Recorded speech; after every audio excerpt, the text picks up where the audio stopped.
My name is Amber Lynn McKenzie. I'm 17 years old. And on the night of October 8th, I died in a car crash on Willow Creek Road. I was just a normal high school junior. I played volleyball, worked weekends at my aunt's flower shop, and spent way too much time worrying about college applications. My parents divorced when I was 14, and I lived with my mom and younger brother Ethan. That night, I was driving home from my best friend Jenna's house. It was raining. I remember the headlights coming toward me, too bright, too close. I jerked the wheel to avoid them, but my tires lost grip on the wet road. I felt my car spinning. There was this horrible crunching sound as metal folded in on itself. The airbag hit my face, then everything went quiet. In that split second, something strange happened. I was suddenly floating above my car. I could see the twisted metal below me, steam rising from the hood. I could see my body slumped over the steering wheel. Blood trickled from my forehead down my cheek. My phone had fallen to the floor, its screen still lit up with a text from my mom asking when I'd be home. I didn't feel scared. I felt peaceful, like I was wrapped in a warm blanket. The pain was gone. I looked down at my hands and they seemed to glow slightly. I wasn't solid anymore. I was like mist in human form. Then I noticed something pulling me upward, not like someone was dragging me, but like I was being gently lifted.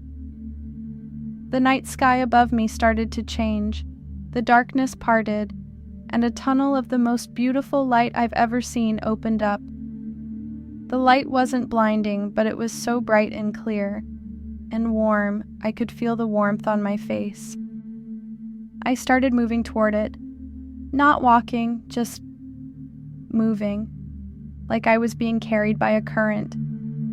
As I got closer to the light, I noticed other people around me, other souls.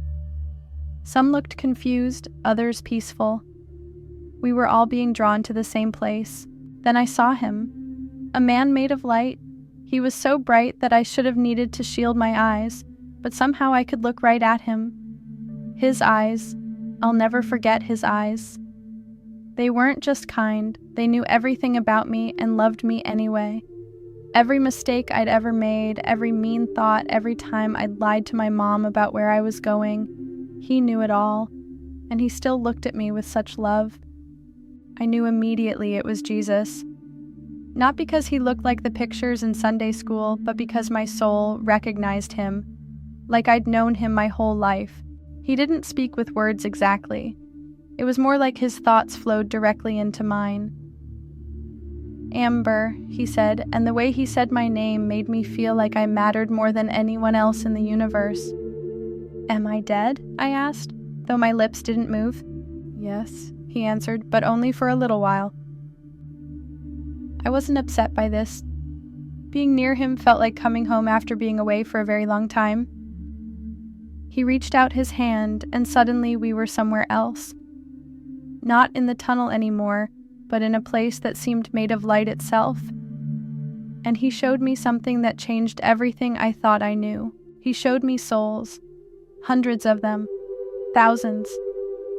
Some were bright and glowing like mine, moving toward the light. Others were dim, almost gray, lingering at the edges, afraid to come closer. I could feel their fear, their shame. What's wrong with them? I asked. They don't believe they're worthy of love, he said. They judge themselves more harshly than I ever would. Then he showed me something even more amazing. I could see threads of light connecting all the souls on earth, golden threads that pulsed with energy. Some were bright and strong, others thin and faded. These are the connections between souls, he explained. Every act of kindness, every moment of love strengthens these threads. Every harsh word, every act of cruelty weakens them. He showed me my own threads.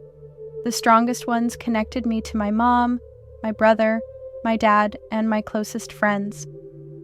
But there were hundreds of thinner threads connecting me to people I barely knew. The cashier at the grocery store I always smiled at, the old man whose lawn I helped mow last summer, even people I'd only met once. This is what matters, Jesus said. Not the grades you worry about, or the clothes you wear, or how many followers you have online. Those things fade. These connections are eternal. Then he showed me something that made me cry. He showed me my thread to my little brother Ethan. It was bright gold and pulsing with light. But there was a moment, just 3 days ago, when Ethan had asked me to help him with his math homework, and I'd snapped at him because I was busy texting Jenna. I watched the thread dim slightly in that moment, but then he showed me something else. Later that night, I'd gone to Ethan's room and apologized. I sat with him for an hour, helping him understand fractions. The thread had grown brighter than before. Every time you choose love over indifference, forgiveness over resentment, kindness over convenience, you strengthen these connections, Jesus said. And in doing so, you become more like me. Then he showed me something that broke my heart. He showed me my mom in the hospital waiting room, her face buried in her hands, shoulders shaking as she sobbed. My dad was there too, his arm around her even though they'd been divorced for years. Ethan was curled up in a chair, looking so small and scared. They need you, Jesus said gently. It's not your time yet. I didn't want to go back. Being with him felt so right, so peaceful. The pain and confusion of my life seemed so far away. Please, I begged, can I stay with you? He smiled, and in that smile was all the love in the universe. I'm always with you, Amber, even when you can't see me. And one day you'll come home for good, but not today. He touched my forehead, and suddenly I was rushing backward through the tunnel of light. The peace faded, and pain rushed in to take its place. I opened my eyes to blinding hospital lights and the sound of a heart monitor beeping. Everything hurt, my head, my chest, my legs. A nurse was checking something on a machine next to my bed. When she saw my eyes open, she gasped. "Doctor," she called out, "she's awake." My mom was there in an instant, her eyes red and swollen from crying. She grabbed my hand like she'd never let go. "Oh my God, Amber," she sobbed. "We thought we lost you." The doctor came in looking stunned. He checked my vitals, shined a light in my eyes. "This is remarkable," he said, shaking his head. "You were clinically dead for almost 4 minutes. The paramedics couldn't get a pulse. We were about to call it when your heart suddenly started beating again." My throat was dry and scratchy, but I managed to whisper, "I saw Jesus." My mom squeezed my hand tighter. The doctor looked uncomfortable. "You've been through a traumatic experience," he said. "The brain does strange things when it's deprived of oxygen." But I knew what I'd seen was real, more real than the hospital room around me. Recovery was hard. I had a concussion, 4 broken ribs, and a fractured femur. I spent weeks in the hospital and months in physical therapy. But something inside me had changed even more than my body. I stopped caring about things that used to seem so important. Who got invited to which party? How many likes my photos got? What colleges might accept me? Instead, I started paying attention to the threads. I couldn't see them with my eyes anymore, but I could feel them. Every time I was kind to someone, I could feel our connection strengthen. Every time I chose patience over irritation, forgiveness over holding a grudge, I could feel the light grow. My friends noticed the change. Some of them drifted away, uncomfortable with my new perspective, but others drew closer. Jenna started volunteering with me at the nursing home. My relationship with my mom deepened, and Ethan, I made sure to never again take for granted the gift of being his sister. I started a support group for teens dealing with trauma. I didn't always tell them about what I'd seen. Many wouldn't have understood. But sometimes when someone was really struggling, I'd share my experience.